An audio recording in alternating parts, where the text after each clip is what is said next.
속 너무 좋았습니다. 말을 잊지 못할 정도로, 금방 말을 못할 정도로 사랑이 너무 감동적이고 CD 틀어놓을 줄 알았어요. 네. 우리 옆에 분 인사하겠습니다. 잘 오셨습니다. 반대편에서 인사하겠습니다. 하나님이 당신을 사랑하십니다. 저는 양동교회 성경을 받아서 하나님의 뜻으로 성경을 받아서 약 2주일 동안 저희 가족은 음식점에도 잘 가지 않고 외부 활동을 최대한 자제하면서 혹시나 코로나의 위협이 양동교회에 부임하는데 방해가 되지 않을까 해서 자칭 자가격리해서 이렇게 마스크를 벗어도 아무 문제 없다 생각합니다. 더 중요한 것은 우리의 죄악의 바이러스를 예수님이 다 잡아서 죽이실 것이기 때문에 그 예수님의 이름을 의지하여서 저는 오늘 여러분 나가실 때는 인사드릴 때 마스크를 벗도록 하겠습니다. 여러분은 마스크를 하셔도 악수는 뭐 하지 않으셔도 주먹으로 이렇게 악수하셔도 저는 마스크를 벗고 담임 목사가 새로 왔는데 얼굴도 가까이서 못 본다면 어떻게 되겠어요? 체온도 그리고 아무 문제 없으니까 여러분 저 얼굴 괜찮죠? 예수님은 더 우리에게 사랑 주시고 은혜 주시고 평강 주시고 복 주시기를 원하십니다. 저와 여러분을 통하여 그와 같은 놀라운 하나님의 축복이 우리 양동교회에 가득하기를 주님의 이름으로 축복합니다. 어떤 부흥회에서 한 교회 부흥회에서 강사 목사님이 지금까지 살면서 지금 미워하는 사람이 한 사람도 없는 사람 손 들어보세요 라고 했어요. 그랬더니 아무도 손을 안 드는데 나이가 지긋하신 할아버지 한 분이 손을 들었습니다. 그래서 그 강사 목사님 물어봤어요. 할아버지는 어떻게 지금까지 연세가 그렇게 많으신 것 같은데 미워하는 사람이 한 사람도 없냐고. 그랬더니 할아버지가 그러는 거예요. 있었는데 다 죽었어. 여러분 우리가 태어나서 인생을 살면서 언젠가는 죽게 되죠. 가는 순서는 없습니다. 그런데 우리가 인생을 살면서 죽음에 이르기까지 인간에게 가장 어려운 일 중에 하나가 뭘까요? 여러분 인생을 살면서 정말 어려운 일이 뭐가 있죠? 직장 다니는 것도 코로나 위험 속에서 힘들고 자녀 키우는 것도 힘들고 건강의 문제, 기저질환이 있는 분들은 지금 밖에를 못 나가서 사람이 많이 모이는 곳에는 가지를 못해서 2중, 3중으로 더 고통받는 분도 우리 교회에 있을 거예요. 참 인생을 살면서 힘든 일이 많은데 그 중에 가장 고통스럽고 힘들고 아프고 괴로운 일이 있다면 그게 사람을 용서하는 일이 아닌가 싶어요. 용서가 아닙니다. 스쿨존이라고 하는 그 아이들 학교 통학로는 30km로 속도 제한을 한 이유가 여러분 다 아시죠? 거기서 사고가 나면 아이들이 죽음에 이르고 큰 장애를 낳기 때문에 아이들의 생명과 아이들의 그 연약한 육신을 보호하기 위해서는 속도를 그렇게 제한해 놓았어요. 거기에서 내 사랑하는 아이의 그 삶을 송두리째 빼앗아가는 차 사고를 낸 그 사람이 있다면 내가 그 사람을 용서할 수가 있겠어요? 우리 가정을 파탄에 이르게 한, 우리 가정을 힘들고 고통스럽게 한 상처를 준 어떤 사람이 내게 있다면 그 사람을 쉽게 용서할 수가 있겠어요? 용서는 우리가 인생을 살면서 죽음에 이를 때까지 가장 어려운 것 중에 하나가 용서입니다. 세상 사람들이 가장 하기 어려운 것이 바로 용서예요. 이 용서가 얼마나 어려운 거냐면 용서하기 싫어서 자기 목숨을 끊는 일도 있습니다. 일본이라고 하는 나라, 가깝고도 먼 나라라고 하죠. 그러니까 이게 용서는 개인의 문제뿐만이 아니라 나라와 민족의 문제이기도 해요. 독일의 메르켈 총리는 용서는 끝이 없이 해야 된다라고 말을 해서 세상 사람들을 감동케 했지만 일본의 모시기 사람은 그분은 어떻게 된 게 이만 열면 우리 한국 사람들의 마음을 아프게 하는 말만 그렇게 하는지 참 일본이라고 하는 나라 용서하기가 쉽지 않습니다. 이혼이라고 하는 것도 왜 하는지 아시겠어요? 내가 당신이랑 더 이상 가까이 살고 싶지 않으니까 멀리 떨어져 살자라고 해서 연을 끊는 게 이혼입니다. 용서하지 못해서 그렇습니다. 인생을 살면 살수록 용서할 수 없는 사람이 자꾸만 많아지는 것이, 나이를 먹어가면서 용서하는 사람이 용서를 많이 해서 이제는 미워하는 사람이 줄어들어야 되는데 오히려 용서하지 못하는 사람이 많아지는 것이 나이를 먹어가면서 드는 생각입니다. 오늘 말씀 잘 들으시고 찬양했죠? 성경 말씀 읽고 말씀대로 살겠다고.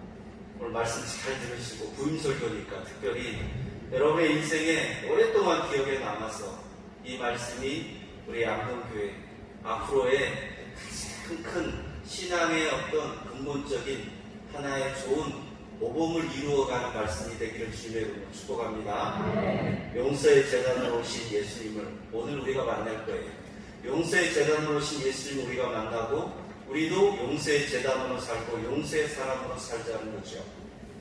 오늘 말씀 엘리야라고 하는 위대한 선지자가 나오는데 이 엘리야 선지자가 북왕국 이스라엘이라고 하는 나라에서 선지자를 했는데 지금 이스라엘 사람들은 다 바알을 섬기고 있습니다.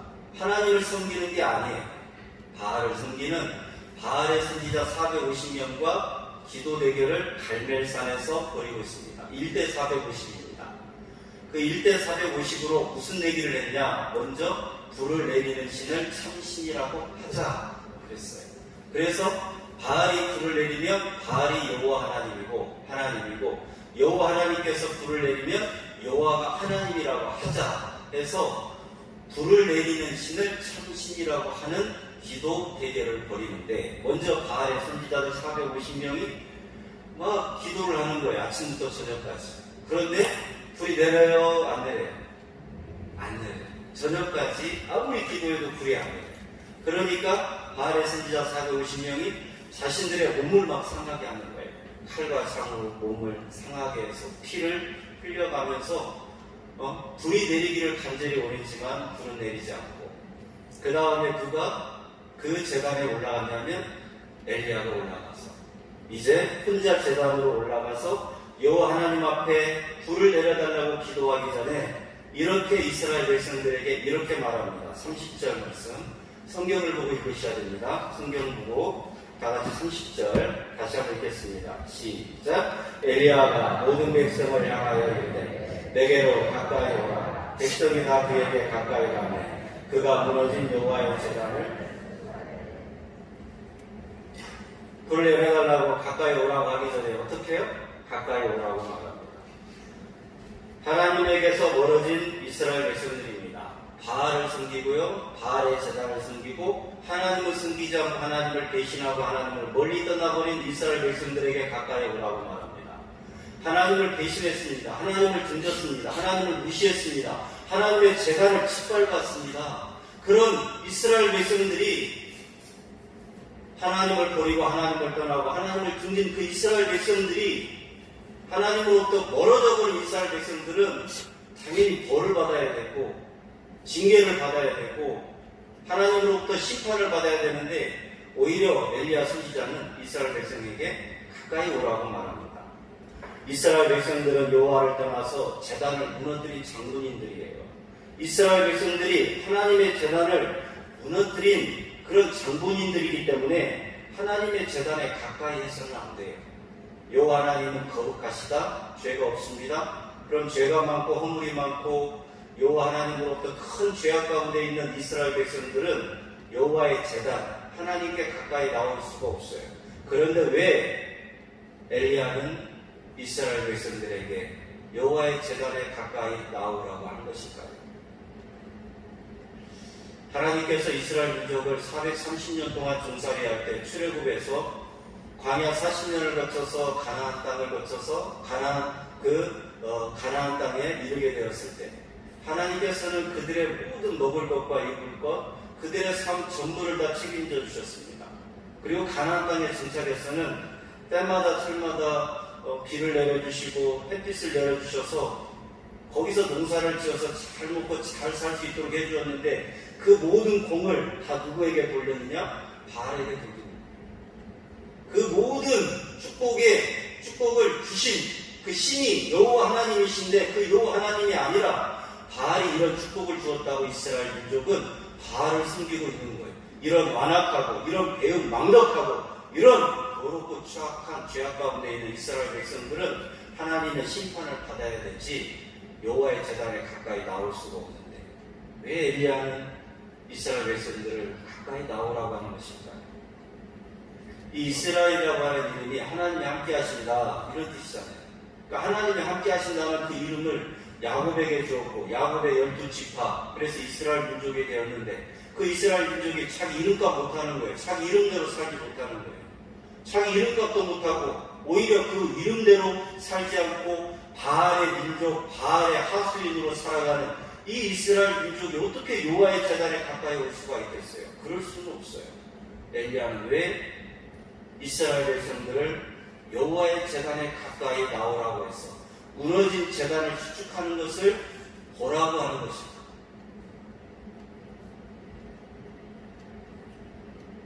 이런 타락한 이스라엘 백성들이 여호와 하나님께 가까이 나와서는 안 되고 오히려 심판을 받아 마땅하고 오히려 책망을 받아 마땅한데 그들이 지금 3년 6개월 동안이나 비가 내리지 않고 이슬도 내리지 않을 때 한 번도 회개하지 않았습니다. 한 번도 여호와 하나님 앞에 죄를 자복하고 뉘우치지 않았습니다. 그런데도 뉘우치지도 않고 회개하지도 않는 이 이스라엘 백성들에게 왜 여호와의 제단에 이 엘리야는 가까이 오라고 하는 것일까요? 세상에서 죄를 지으면 어디 가죠? 죄 많이 지으면 감옥 갑니다. 감옥 가죠. 세상에서도 죄를 짓고 죄가 많으면 감옥에 보내는데 이렇게 죄가 많고 죄를 많이 지은 이스라엘 백성들은 저 영원한 지옥, 영원한 저 감옥인 지옥에 보내서 영원히 멸망을 받아 마땅한데 이스라엘 백성들을 여호와의 제단에 엘리야는 가까이 나오라고 말합니다. 그리고 무너진 제단을 수축하는 것을 보게 해줍니다. 하나님께서 인간을 창조하실 때 선하게 창조하셨어요? 악하게 창조하셨어요? 저는 설교할 때 질문을 가끔씩 자주 많이 해요. 선하게 창조하셨죠. 그래서 인간이 하나님께 창조를 받을 때 선하게 창조를 받았기 때문에 선한 인간은 누구에게 용서를 받아야 될 만큼 나쁜 짓, 악한 짓, 잘못된 짓을 하지 않았어요. 그러니까 누구를 용서해 주어야 될 만큼, 용서를 받아야 될 만큼 인간은 악한 짓이나 나쁜 짓, 잘못된 짓을 하지 않았는데 선악과를 까먹은 다음부터 인간은 죄악 가운데 빠져서 다른 사람에게 상처를 주고 아픔을 주고 고통을 주고 비난을 하고 정죄하고 다른 사람을 힘들게 하고 다른 사람을 배신하고 다른 사람을 고통스럽게 하는 일을 저지르면서도 그것이 뭐가 문제인지를 모르고 살아가는 것은 인간의 타락한 모습이에요. 얼마 전에 중학생들이 그냥 길을 가다가 타 지역에서 온 어떤 여중생이 기분 나쁘게 쳐다봤다는 이유 하나만으로 끌고 가서 한적한 곳으로 끌고 가서 뺨을 때리고 어마어마한 폭력과 인치를 가하는 장면을 이 유튜브에 올린 거예요. 동영상으로 올린 거예요. 중학생들이 한 짓입니다. 여학생들이 한 짓입니다. 어떻게 아이들이, 저도 중학생 딸이 있습니다만 어떻게 아이들이 저렇게 꿈을 꾸고 정말 법이 없어도 살 수 있는 그런 나이라고 생각되는 중학생들이 어떻게 동급생인 그런 친구뻘 되는 그런 여학생을 저렇게 린치를 가하고 저렇게 모욕과 수치를 줄 수 있을까? 여러분 그거 아세요? 왕따를 할 때, 왕따를 시킬 때 그 왕따를 시키는 재미가 있다는 거. 한 사람을 가운데 놓고 다른 사람들이 그 사람에 대해서 왕따를 시킬 때 그 재미가 희열있고 쏠쏠하다는 거 여러분 아십니까? 그게 타락한 인간의 모습이에요. 인간은 영이 있기 때문에 하나님이 자율적인 선택을 할 수 있도록 하나님께서는 그렇게 창조를 하셔서 자율적인 선택권이 있는 인간은 선을 선택할 수도 있고 악을 선택할 수도 있어요. 격려와 칭찬을 할 수도 있고 비난과 정죄를 할 수도 있는 거예요. 타락한 인간은 늘 악한 쪽으로 가기가 쉽고 비난하고 정죄하는 쪽으로 가기가 쉬워요. 그러니까 우리가 우리의 선이신, 우리의 용서의 재단이신 예수를 붙잡아야 하는 거예요. 그 예수의 사랑을 경험하고 용서의 재단이신 예수님을 우리가 만나야 되는 거예요.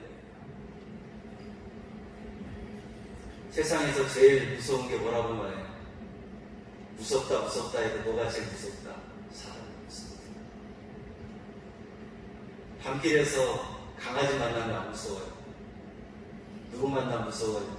사람이 무서워요. 그렇게 이 세상이 죄악과 물로 가득하고 비난하고 정죄하고 배신하고 다른 사람에게 상처를 쉽게 주면서도 용서를 구하지 않는 사람들로 넘쳐나는 이 세상에 예수님께서는 인간의 몸으로 이 땅에 오셔서 먼저 찾아오셔서 우리의 용서의 재단이 되어주셔서 용서받을 수 없는 이스라엘 백성들처럼 우리 인간들도 용서의 재단으로 예수님이 오셔서 우리를 용서해 주기 위해서 이 땅에 오셨어요. 엘리야는 하늘에서 불이 내리도록 파손당한 하나님의 재단을 다시 쌓습니다. 그리고 가까이 와서 이스라엘 백성들한테 보라고 해요. 엘리야는 무너진 재단을 다시 수축하면서 여호와 하나님께서 멀리 떠나버린, 배신하고 멀리 도망가버린 이스라엘 백성들을 가까이 오라고 하신 하나님의 뜻을 이 엘리야가 알았기 때문에 가까이 오라고 말합니다. 이스라엘 백성들에게 하나님의 재단을 수축하는 것을 가까이 보고 마음으로 동참하도록 엘리야는 자기에게 가까이 오라고 따뜻하게 말합니다. 하나님 아버지의 따뜻한 사랑의 음성으로 말합니다. 가까이 오라. 재단이 뭐죠? 재단, 교회에서, 성경에서 말하는 재단이 뭡니까? 하나님과 인간이 만나는 장소. 하나님께 용서를 빌면 하나님은 용서를 해주고 인간은 용서를 받고 그게 재단입니다. 옛날에는 성막이라고 말했고 재단이라고 말했으며 성전이라고 말했습니다. 그러니까 오늘 여러분이 이곳에 왔다는 것은 이 예배당은 성전이 아닙니다. 정확하게 말하면 그렇습니다. 이 예배당 안에 성전이신 예수님의 품 안에 우리가 앉아서 용서의 제단이신 예수님을 경험하고 그 십자가의 제단, 그 용서에 감사하면서 오늘의 주절로 드릴 수 있기를 주님의 이름으로 축복합니다. 하나님은 제단에서 인간의 죄물을 받고 용서해 주기 위해서 이 엘리야를 통하여서도 구약 성경에서 용서의 제단이신 예수님을 경험하도록 우리에게 이 구약 성경에서도 예수님을 볼 수 있도록 이 엘리야가 여호와의 제단에 이스라엘 백성들을 가까이 오라고 말하는 거예요. 그러니까 이 제단에서 바로 우리는 또 예수님을 만나는 거죠. 이 제단에서 우리는 용서의 제단이신 예수님을 만나고 하나님께 가까이 나아갈 수 있는 것. 그러니까 이 제단이 바로 예수님의 역할인 것입니다. 이 제단에서 예수님은 하나님께 인간이 다 용서받도록 자기 자신은 십자가의 제단에서 살을 찢으시고 피를 흘리시면서 죽으시면서 용서의 제단으로 우리가 다 죽어야 되고 우리가 심판받아야 되고 우리가 절망과 좌절 속에 영원한 지옥 가야 되는 이스라엘 백성들과 별반 다름없는 사람들인데 그런 우리들을 예수님께서는 제단이 되어주셨습니다. 십자가의 제단에서 피를 흘려주심으로 살을 찢겨주심으로 우리는 하나님께 가까이 나아갈 수 있도록 은혜와 사랑을 베풀어 주셨음을 여러분이 기억하며 감사하시길 주님의 이름으로 축원합니다. 제단은 이 돌을 쌓습니다. 12돌을 쌓는다고 했죠. 근데 이 돌이 신비한 능력이 있는 게 아니에요. 예수님이 이 땅에 오시면 무너진 제단을 쌓기 때문에 그 돌의 의미는 바로 예수님이 우리를 위하여 쌓는 제단을 의미하기 때문에 바로 의미가 있는 거고 가치가 있는 거고 중요한 거예요. 예수님은 이 땅에 제단으로 오셨습니다. 제단의 더 큰 의미가 성전이라고 할 수가 있어요. 그 성전 대신 예수 그리스도께서 오늘 저와 여러분을 예수님의 품 안으로 불러주셨고 하나님을 만나는 성전으로 불러주셨고 하나님께 가까이 나아갈 수 있는 제단으로 불러주셨으므로 우리가 사업이 잘 안 됐어도 그리고 우리가 장사하는 분들 너무나 코로나 때문에 힘들어도 자녀가 직장에서 가정의 어려움 속에 있어도 우리가 용서의 제단이신 성전 되신 예수님을 만나는 이 축복으로 인하여 감사할 수 있기를 주님의 이름으로 축복합니다. 하나님과 멀어진 죄악된 이스라엘 백성들을 용서해 주려고 자신이 친히 용서의 제단이 되신 예수님. 그 예수님이 얼마나 좋은지 몰라요. 따라서 한 말씩까지 예수님이 참 좋습니다. 예수님이 정말 좋습니다. 모든 인간이 누군가의 죄를 용서해주기 위해서 자신의 몸을 드린다고 쳐요. 그런다고 다른 사람이 용서받는 게 아니에요. 어떤 인간이 자신의 몸을 다른 사람의 죄를 위해서 내놓는다고 해서 용서받는 게 아니에요. 오직 예수님만이, 죄가 없으신 예수님만이 모든 인류의 죄를 다 용서하실 수가 있어요. 용서의 재단은 오직 예수 그리스도밖에 없어요. 하늘에서 내려온 인간의 몸으로 오신 예수님만이 하나님과 인간의 무너진 재단을 다시 회복시킬 수가 있습니다. 오직 예수님만이 자신의 몸을 용서의 재단으로 드리기 때문에 예수님이 더럽고 추악한 땅에 용서의 재단으로 오셨기 때문에 인간이 용서받고 하나님께 가까이 나아갈 수가 있어요. 다른 이름으로 다른 몸으로는 되지 않아요. 오직 예수 그리스도만, 예수님의 이름만, 그분의 죄 없으신 몸만이 우리의 죄를 깨끗하게 용서받게 해주시고 하나님께 가까이 나아갈 수 있도록 인도해 주십니다. 인간이 비록 죄를 짓지만 자신의 죄가 얼마나 심각한 줄도 모르고 이스라엘 백성처럼 무지한 가운데 살아가요. 우리가 흔히 범하는 죄 가운데 다른 사람에게 상처를 주는 일이 있어요. 그 상처를 주는 사람, 자주 상처를 주고 많이 주는 사람은 자기가 상처를 주는 사람이라는 것을 모르고 줄 때가 많아요. 자기가 상처를 자주 주는 사람이라는 것을 모르고 살아가는 이 땅의 수많은 백성들에게 예수님은 상처받은 치유자로 오셨어요. 십자가에서 자신의 몸이 상처 다 받을 대로 받으면서 우리의 상처는 완전 무결하게 완전히 치유하시고 깨끗하게 용서받도록 예수님이 이 땅에 오셨어요. 제단이란 희생의 장소예요. 제단이란 죽음의 장소고요. 제단이란 살을 찢어야 되고 피를 다 흘려야 돼요. 제단의 더 큰 의미가 성전이라고 말씀드렸어요. 예수님은 성전인 것과 동시에 또한 제물이 되어 주셨어요. 그래서 예수님은 홀로 모든 구원을 다 이루시는데 어떻게 이루었습니까? 자신의 몸을 찢었어요. 자신의 피를 다 흘려 주셨어요. 우리의 제단이 되어 주실 뿐만이 아니라 제물로 예수님이 오셨다는 것은 내가 십자가에서 죽어야 되는데, 내가 피 흘려야 되는데 그 예수님께서는 나를 위하여 피 흘려 주시고 십자가에서 제단에서 자신을 또 제물로 드리심으로 말미암아 자신의 살을 찢음으로 십자가에 죽으심으로 우리가 하나님께 가까이 나아갈 수 있도록 다 용서의 제단으로 용서의 제물로 십자가에서 죽으셨어요. 예수님의 피가 어디에 흐르고 있습니까? 예수님의 피가 어디에 흘러요? 이 제단에 흐르고 있습니다. 이 보이는 제단이 아니라 120년을 한결같이 지켜주신 예수 그리스도께서, 제단이 되신 예수 그리스도께서 이 양동교회 십자가의 제단에서 피가 흐르고 흘러서 이 목포에 그리고 전남 광주의 최초의 교회가 수많은 교회들로 뻗어나갈 수 있도록 그 피를 뿌려주셨습니다. 이제 양동교회는 예수님을 가장 잘 아는 교회, 가장 많이 아는 교회로 최고의 교회가 될 줄로 믿습니다. 그런 교회가 되기를 주님의 이름으로 축복합니다. 예수님이 제물이라는 것을 다 잘 알아요. 그잖아요. 예수님이 나를 위해 대속하셨다. 예수님이 제단이라는 건 잘 몰라요. 그래서 오늘 이렇게 말씀을 준비해봤어요. 따라서 한 번씩 예수님이 나의 용서의 제단이십니다. 요한복음 2장 19절부터 한번 읽어볼까요? 목사님 성경에 없는 말씀 같은데 있어요. 있습니다. 19절부터 시작. 예수께서 대답하여 이르시되 너희가 이 성전을 하라. 내가 사흘 동안에 일으키리라. 유대인들이 이르되 이 성전을 46년 동안에 지었는데 내가 3일 만에 일으키겠느냐 하더라. 그러나 예수는 성전된 자의 육체를 가리켜 말씀하신 것이라. 아멘. 그죠? 성전의 의미는 바로 용서의 제단이신 예수님. 성전의 의미는 하나님과 도저히 가까워질 수 없는 죄악이 너무나도 많은 인간들 사이를 이어주는 용서의 제단이 되신 예수님이 성전의 의미고 제단의 의미예요. 저는 양동교회가 그렇다.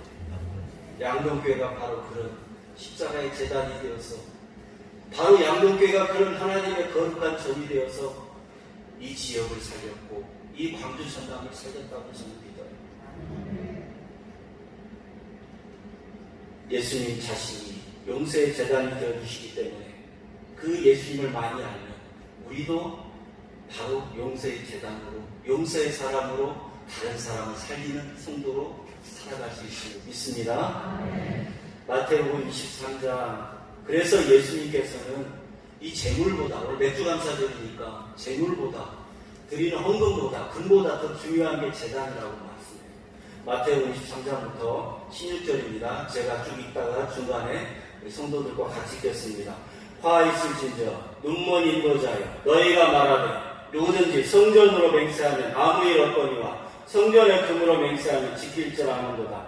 어리석은 맹인들이여, 어느 것이 크냐? 그 금이냐? 그 금을 거룩하게 하는 성전이냐? 너희가 또 이르되 누구든지 제단으로 맹세하면 아무 일 없거니와 그 위에 있는 예물로 맹세하면 지킬지라 하는도다. 맹인들이여, 어느 것이 크냐? 그 제물이냐? 그 예물을 거룩하게 하는 제단이냐? 20절부터 22절까지 같이 읽겠습니다. 그러므로 제단으로 맹세하는 자는 제단과 그 위에 있는 모든 것으로 맹세하며, 또 성전으로 맹세하는 자는 성전과 그 안에 계신 이로 맹세하며, 또 하늘로 맹세하는 자는 하나님의 보좌와 그 위에 앉으심으로 맹세하느니라. 그 당시에 바리새인들과 이 서기관들, 종교 지도자들은 이렇게 생각했어요. 자신들이 성전에서 11조를 드리고 맥주헌금, 추수헌금을 드리면 그게 너무나 중요하다고 생각했어요. 제단이신 예수님을 보지는 못했어요. 그러나 그 제단이라고 하는 성전에서 드리는 헌금이 너무나 중요했어요. 그걸로 자신들의 의를 쌓았어요. 그걸로 자신들의 명예를 쌓았고, 그런 헌신과 그런 수고와 그런 노력과 그렇게 애쓰는 것이 자신들의 신앙의 어떤 최고라고 생각하는 그 종교 지도자들에게 예수님께서 이렇게 말씀하시는 거예요. 그렇게 맹세하면 너희들의 죄가 그대로 있다. 사해지지 않는다. 지키라. 그 말이에요. 그런데 예수님으로 맹세하면, 제단이신 예수님으로 맹세하면 헌금의 실수가 있고, 세상에서 우리가 죄악과 죄악이 있고 허물이 있어도 다 맹세한 것으로 하나님께서는 가까이 나오게 해주시겠다는 게 오늘 그 말씀이에요. 예수님을 우리가 붙잡으면 다른 것 다 용서가 나요. 예수님이 용서의 제단이신 것을 알면 다른 헌신과 다른 우리가 하나님 앞에 마땅히 해야 될 바를 말씀대로 순종하지 못하는 죄악이 있어도 예수님이 그 죄를 다 덮어주시기 때문에 우리에게는 문제가 되지 않습니다. 그러니 예수님이 중요합니다. 아멘. 진정한 용서는 자신의 몸을 깨뜨려서 죄인을 용서해줘요. 자신의 희생 없이 누군가를 용서해줄 수가 없어요. 예수님이 자신의 몸을 찢었고 피를 흘렸기 때문에 가까이 나오라고 할 수가 있는 거예요. 그래야만 가까이 나아갈 수가 있어요. 다윗의 아들 암논이라고 있어요. 암논이라고 하는 사람 아세요? 그런 사람이 하나 있어요. 그 이복 동생 누구냐면 압살롬이라고 있어요.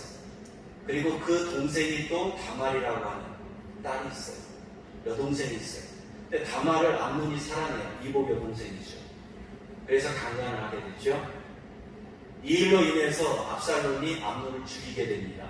형제간에 피비린내라는 권력 다툼이 일어나게 되고, 결국에는 압살롬이 반란, 역모를 꾸미게 되었을 때, 결국에는 진압이 되어서 다윗이 압살롬을 용서하죠.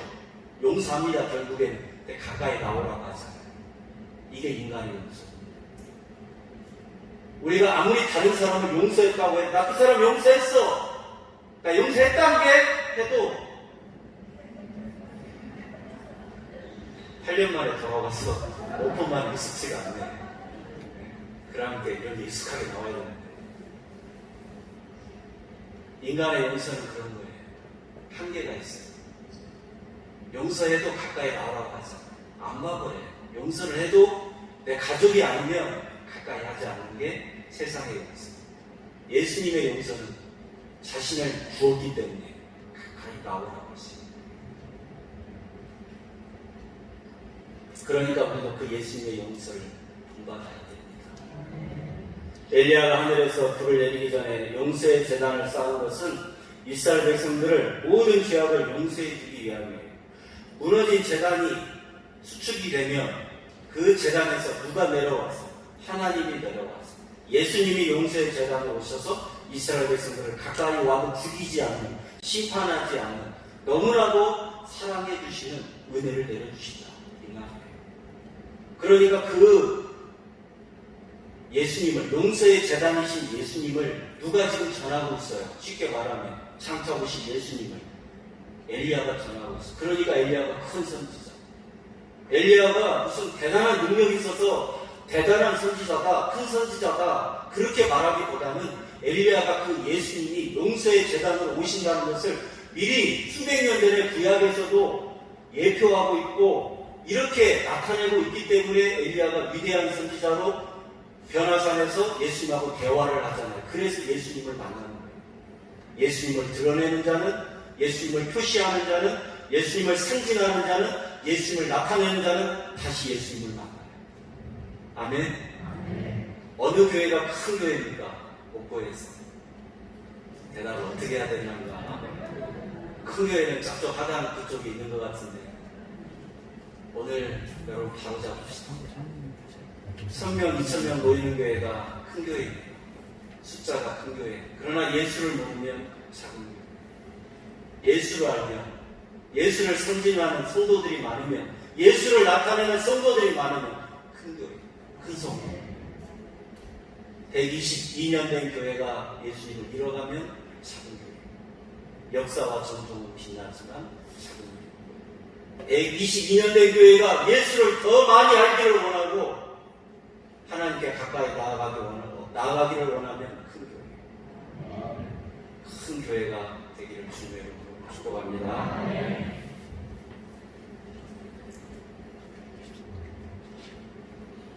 누구든지 예수님의 제단에 나오면 어떤 죄악도 다 용서받을 수 있어요. 예수님이 우리의 용서의 제단이 되어주십니다. 여러분, 성도들이 먼저 자신의 죄를 뉘우치질 않아요. 성도들이 먼저 예수님께, 하나님께 회개를 하지 않아도 그 예수님 우리를 다 용서해 주세요. 120년 동안 이 교회를 여러분을 그렇게 지켜주신 거예요.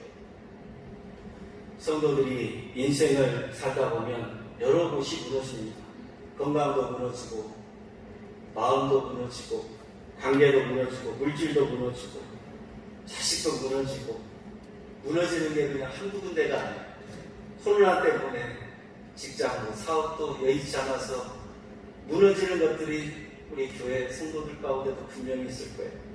그 부족한 부분, 무너지는 부족한 부분을 누가 수축해 주시느냐? 예수가 수축해 주십니다. 122년 됐다라고 하는 말을 들었을 때 하나님 앞에 어떤 마음으로 하나님 감당했을까요? 계속 그 마음이었어요. 122년, 저는 아내랑 21년인가 1년인가 그것도 헷갈리네요. 하여튼 20년 넘게 같이 살았습니다. 마음이 안 맞을 때도 있어요. 같이 사니까. 122년을 살면 미운 사람이 없겠어요. 용서하지 못할 사람이 없겠어요. 떠나면 그만이지 교회가 여기밖에 없냐? 그럴 수도 있어요. 오래 된다는 게, 또 오랫동안 같이 산다는 게 이게 참 상처가 돼요. 말 한마디에도 잘 알기 때문에 아픔으로 다가올 수가 있습니다.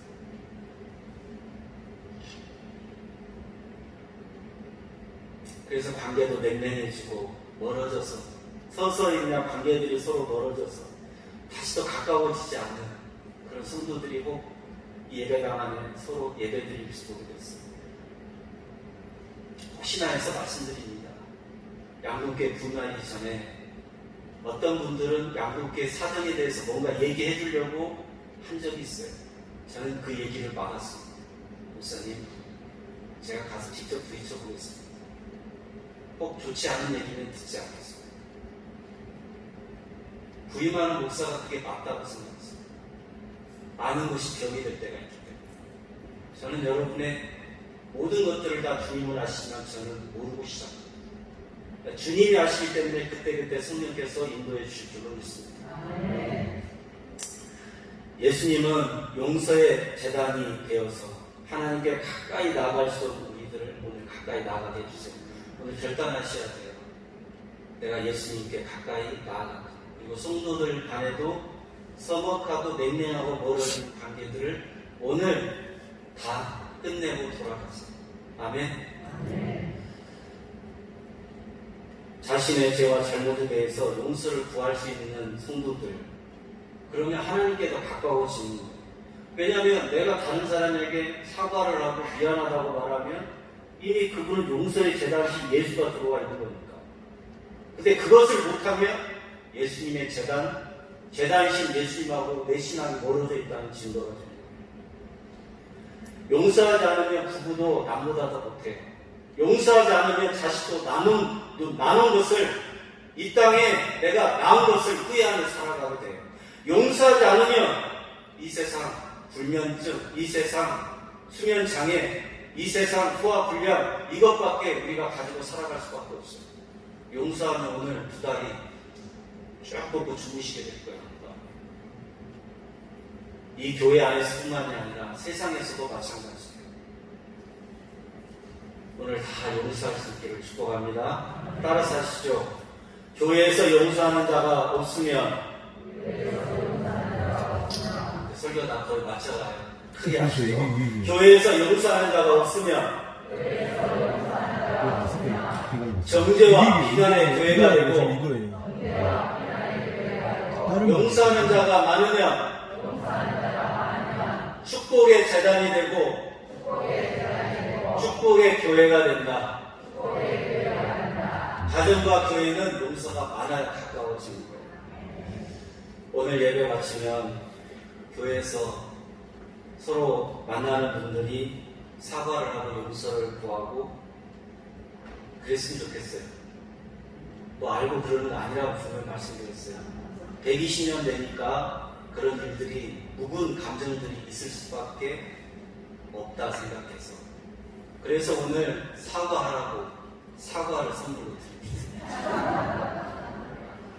수박하고 참외를 드려야 되는데 사과를 드립니다. 그런 의미에서 오늘 사과를 드리는 겁니다. 밖에 나가실 때 목포에서 제일 큰 놈으로 섰어요. 그 사과를 하나씩 받으시고 이렇게 하시는 거예요. 다른 분에게 내가 말을 걸기도 써먹혀져 보는 분이 있다면, 내가 사과한다고 말하기가 어렵잖아. 모르는 사이가 아니고 지금 뭐 몇 년을 살기가 같이 내 사과를 그냥 주는 거예요. 예스도 사과. 아내가 나 때문에 상처를 너무 많이 받았다. 그러면 여보, 사과 여기 있어. 사과 하나 주세요. 말하기 마스크 하시고 말하기도 거시기 하니까. 그래서 사과 드립니다. 혹 전임 목사님들 때문에 여러분이 상처받은 것이 있다면 새로운 담임 목사가 같은 목사로서 대신하여 사과드립니다. 그런 의미에서 저는 여러분에게 사과를 드립니다. 꼭 기억하십시오. 내가 그 사과를 줄 수 있으면 용서의 제자이신 예수님이 내 안에 이미 들어와 계십니다. 그분은 이미 용서받은 겁니다. 그분은 이미 용서의 제단이 되었고 용서의 사람이 되었습니다. 예수님을 이렇게 따라 우리도 용서의 사람이 되려면 새벽기도 열심히 하셔야 돼요. 양동교회 새벽기도 화요일부터 토요일까지 맞죠? 맞아요? 네. 이번 주부터 새벽기도 나와서 용서의 제단이신 예수님을 알면, 용서의 제단이신 예수님께 엎드리면 날마다 정죄하고 용서하지 못하는 죄인인 나를 예수님이 용서하시고 나도 용서의 사람이 되게 해주십니다.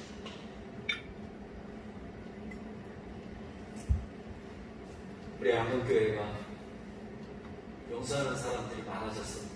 용서의 제단이신 예수님을 마음에 품고 큰 교회, 역사와 전통에 빛나는 교회, 선교사들의 피가 이곳에 뿌려졌고 많은 믿음의 선조들의 피가 이곳에서 예수의 피로 흘러서 이 지역과 이 지방을 살렸듯이 용서하는 성도들이 여러분의 가정을 살리고 여러분의 주변을 살리는 아름다운 성도들로 세워져 가기를 주님의 이름으로 축복합니다. 아멘. 우리 하나님께 감사와 찬양과 영광의 박수 올려드리겠습니다.